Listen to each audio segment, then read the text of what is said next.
Thank you for joining us on the newsroom this afternoon, where we bring you updates about the ongoing gubernatorial election in Osun State, southwest Nigeria. Well, our correspondent Jide Olaniran is on standby at one of the polling units in the state. He will be updating us about the situation of things over there. Jide, how is it going over there? What's the development?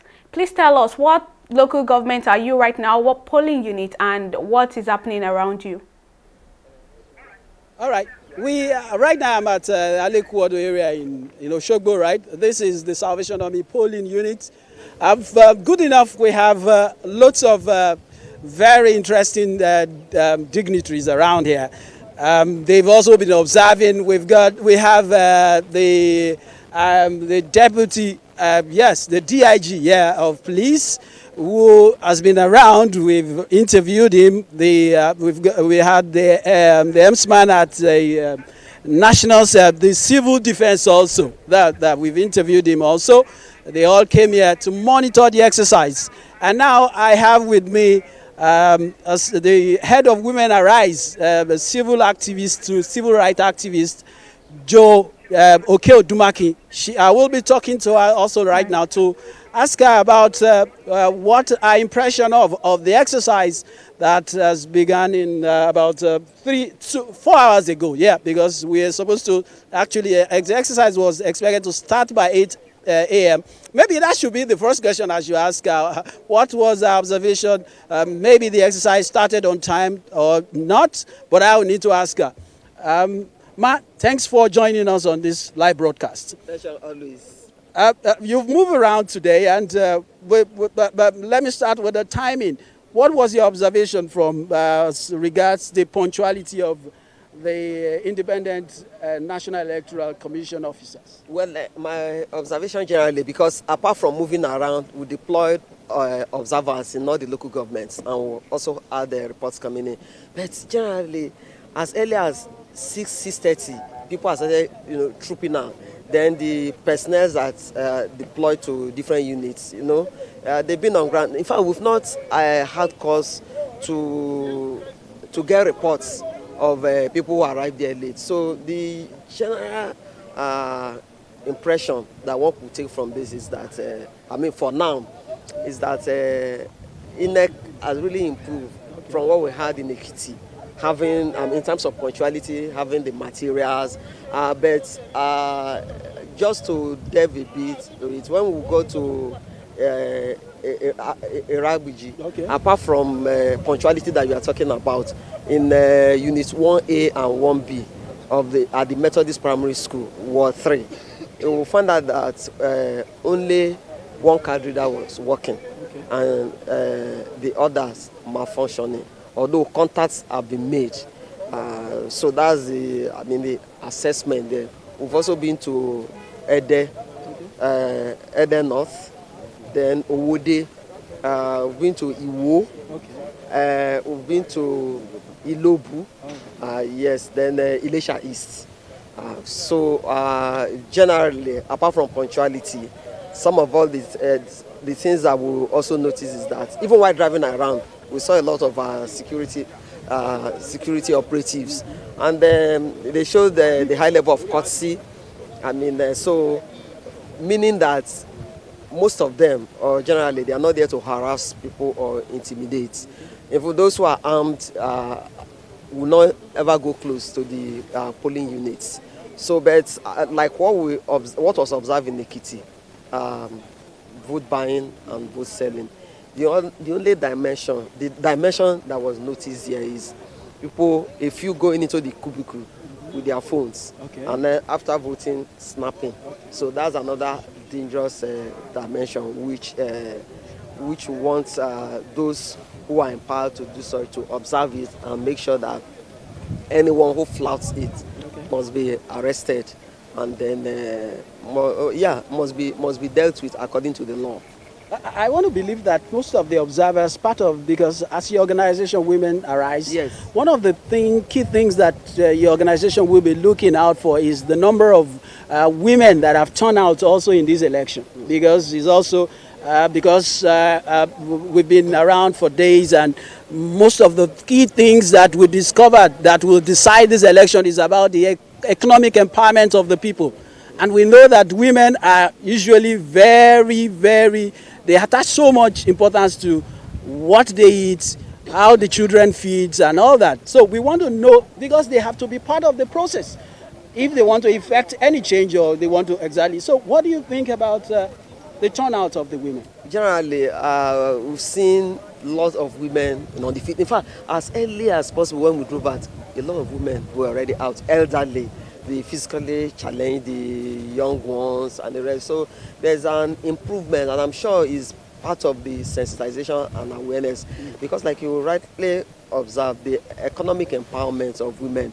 I mean, if we think deeply, we see that women are the ones who will deal with the children in terms of markets, in terms of earning a living, you know. So a lot of them have been out on the field, and for women to assert themselves, it has to be through the PVC. So one is impressed, even the elderly, those using stick to walk and all that. So, and another joy that I have really is that without telling the personnel, they give preference to the elderly, to the physically challenged. So there's no need for them to come in and wait for a very, very long time. So women have really improved. And we want to salute your medium TVC 360. And for those who are still listening to us, more women must come out. Must come out to cast their votes. It's not enough for us to be in the marketplace, to keep complaining, to keep agonizing. They must come, use their PVC to assert themselves. But one is really impressed at the turnout, but we need more to come out before 2:30, because anyone that is on the queue by 2:30 will be allowed to vote. All right.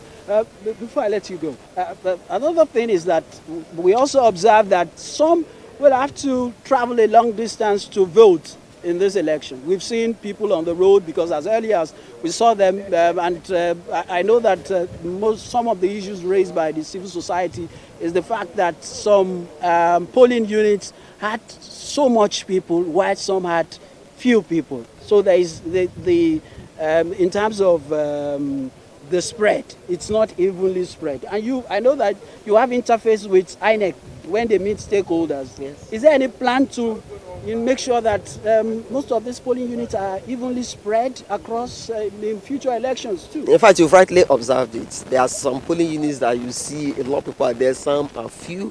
So in future elections, yes, in interface during stakeholders meetings, I mean, a few concerns were raised, but I know that because we had the Ekiti, Osun, we're going to have the general elections, and then we're going to have to handle people from all over the country. So as it is now, reports will be taken, the number of registered voters, like in Osun State in 2018, about 1.6 million registered. Okay. But currently we have 1.95 million. 500,000, less than 2 million. Mm-hmm. So when we have more people coming to register, the numbers will be received, and they can be evenly distributed in terms of units, so that people do not have, and they are also at they can also change their wherever they register. Okay. They can also change as soon as they think it's no longer convenient for them and they have to move around, because there's restriction of movement really. Mm-hmm. And there's no need taking the risk of waking up very early to go far in order to vote. Mm-hmm. But that's another thing that INEC will have to work on, in ensuring that we'll have more polling units nationwide before the general elections. All right. Okay. That's the president of Women Arise, Joe Dumaki, telling us about her experience and so far, and we want to thank her for joining us on this broadcast. Thank you very much. Okay, and you can see that at the back there is still the action going on. There is a voting going on. That is the polling units. The security officials that are there. There is a woman carrying a child on her back who just casted her votes. You can see her there, and that is the process. And from there, apart from the process there, also this is a massive polling unit. If you ask me how did I know how massive this polling unit is actually? You could see by seeing the register there as pasted on the wall. That shows, and some are still trying to check to see if their name is actually on that particular document, to see the register, voters register. They are also looking at it to see if their name is there. So that is how the process works, so that the process has worked so far. And that is how we are monitoring the situation here from Alekuodo. And from the Alekuodo Salvation Army unit, Alekuodo here, Jide Olaniro reporting for TV 360 Nigeria. Thank you very much for that update, Jide. But before I let you go, I would like to ask you, with the situation of things around that place and what you've observed so far, what would you say is the security situation? Has there been situations of thugs or hoodlums in anywhere around that side today? No, not any. But no, before, yes, there is just minor skirmish, I will say, at not too far from when we were even coming. So the security personnel have been able to put it under control. Actually, because we were in a hurry, we didn't, but we just saw a glimpse of what actually that there is like some skirmish that is happening. But it's good to see that we have enough security personnel on ground. Like I said, the DIG in charge of the zone at the DIG, that is the Deputy Inspector General of Police, Mr. Kokumo, was here earlier. And also the Commandant General of the Civil Defense also was here earlier too. And we still have some of the state security agents also are here. And like I saw, there are security personnel all around too. So in terms of security, there is no cause for worry in this particular area now. Nothing to suggest that there will be, but you can never tell. But as I am reporting to you right now, there is no breakdown of law and order at all. Right, TV 360 correspondent Jide Olaniro, thank you so much for the updates. Moving on, some operatives of the Economic and Financial Crimes Commission, EFCC, have said they were observing happenings in the ongoing Osun governorship election. About 6 operatives of the commission had arrived at St. Peter's Primary School, Ward 1, Unit 1 in Iragbiji, Osun State, when voting was in progress. Upon arrival, one of the operatives explained that they were in the polling units to observe and monitor happenings. The said official, a woman, however, declined to mention her name and refused to comment further despite repeated efforts to get further clarifications. Meanwhile, officials of the commission were also cited in different polling units across the state.